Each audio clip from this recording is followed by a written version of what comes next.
Čo sa ti tu na tomto víkende páčilo? Juraj, na tomto víkende sa mi páčilo mnoho vecí, ale poviem pár. Ako určite oceňujem komplexné zhrnutie Wim Hof metódy s tým, že nie sú to len útržky zobraté odniekiaľ, máš to zažité, vieš, o čom rozprávaš, a toto jednoznačne oceňujem. To sa mi fakt páčilo, že rozprávaš o niečom, čím žiješ.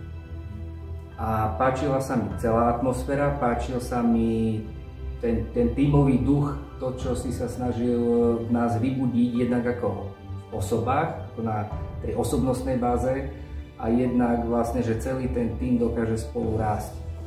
Takže toto jednoznačne oceňujem a ďakujem. Čo ti tento víkend dal?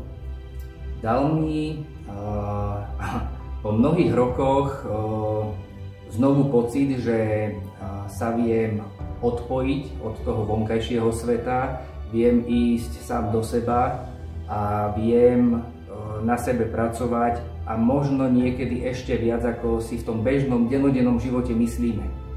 Je to akože ukľudňujúce vedieť, že vieme ísť cez hranicu, že vieme fungovať vo veciach, ktoré v tom dennom živote sú také až udupané.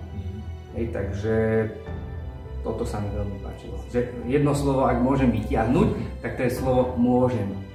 A to slovo je úžasné. A čo by si chcel odkázať mne ako Jurajovi? Iba konkrétne, že mne. Čo by si chcel povedať? Chcem ti povedať veľké ďakujem a chcem vyjadriť vďak za to, ako si nás viedol, že si s nami bol a akým spôsobom si s nami bol. A som rád, že si sa takto rozhodol v minulosti a pravdepodobne bez toho by sme tu neboli. A to, že si sa takto rozhodol, tak dáva šancu a možnosť zmeniť životy iných ľudí. Takže špičkové.